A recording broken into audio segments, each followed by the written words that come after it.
This is dust. And this is John's empty apartment. John can't figure out how this dust gets into this empty, clean apartment. Do ghosts leave dust behind? Is dust evidence of the supernatural right under our noses? We're calling this the case of the dust from nowhere.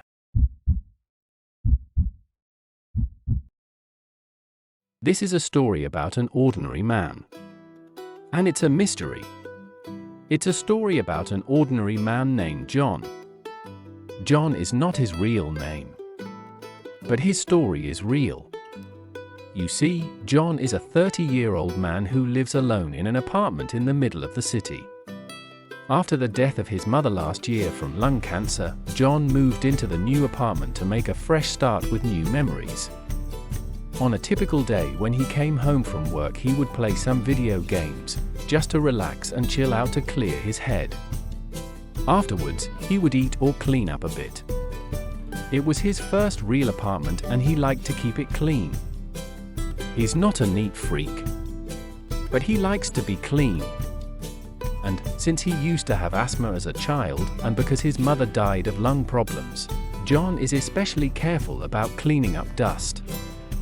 John thinks he's living alone in his apartment. But actually, John is wrong. He's not alone.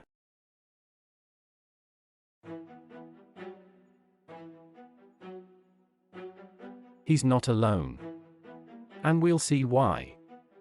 You see, whenever John works at home, he leaves some windows open to let some fresh air in. Pretty much every day, he would vacuum and clean. He hated dust. Then COVID hit, and John started spending days and weeks inside. Whenever he got bored, or felt he needed to move around, he would just start cleaning the place up a bit. It made him feel better. It got to where the apartment was spanking clean, like a model apartment in a real estate website. His girlfriend teased him about it. John actually didn't mind the teasing. He was proud of his new place. He even shared pictures of his super clean apartment with his friends by texts. Ah yes. Life was good. Until, one day, suddenly, it wasn't. The day when everything changed was the day that John first saw them. The dust balls. The dust balls that seemed to come from nowhere. At first, John thought he had just missed cleaning a spot or two. So he would make sure he cleaned really carefully. But the next day, when he looked again, there they were again. The dust balls just seemed to come out of nowhere. Where were they coming from? John started keeping the windows shut all day. But it didn't work. The dust balls still showed up, sometimes in different places. John could not figure it out. Do you know where the dust balls came from? What would you guess? John is crazy. He just is not dusting well enough. Someone is getting into his apartment when he is out. They may even be there now, hiding in an air vent or somewhere strange. The dust came in when he opened the window.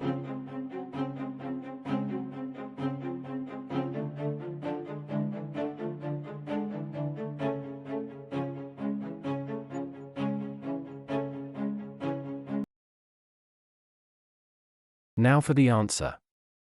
John is not crazy. He is not imagining things. The dust balls are in fact appearing. There is in fact someone in the apartment leaving dust balls, and that mysterious person is, wait for it, John himself. Yes, John, and all of us, are the biggest source of dust in our homes. No matter how well you clean, dust will appear so long as you occupy your home. Dust is created from bits of this and bits of that. It's made up of many things. It turns out that we humans are the major source of dust in our homes. Most people do not know this, but we shed skin cells every day. We shed them everywhere we are. We humans shed about 600,000 skin cells a day. They drop off us when we scratch our arms or noses, when we shift in a chair, when we play video games, even when we sleep. These tiny skin cells collect together on the floors and become dust balls.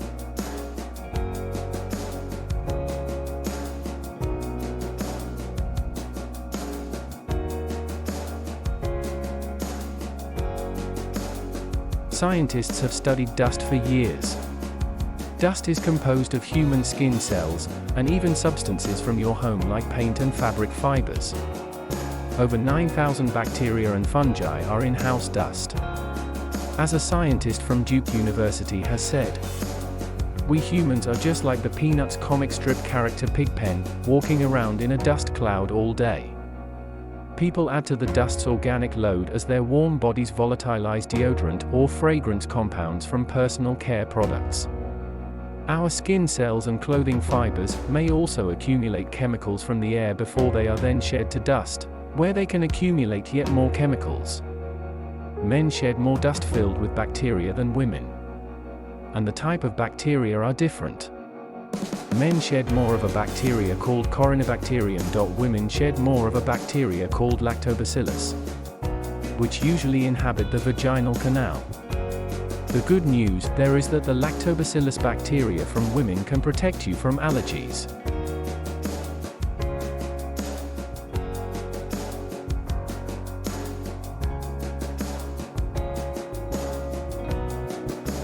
Thank you for watching today. With your encouragement, we'll keep bringing you more stories that will improve your day and hopefully spark your curiosity. Subscribe to this channel and we'll make sure to keep you posted on any new developments. And as always, remember to get informed, stay informed and stay safe. See you next time.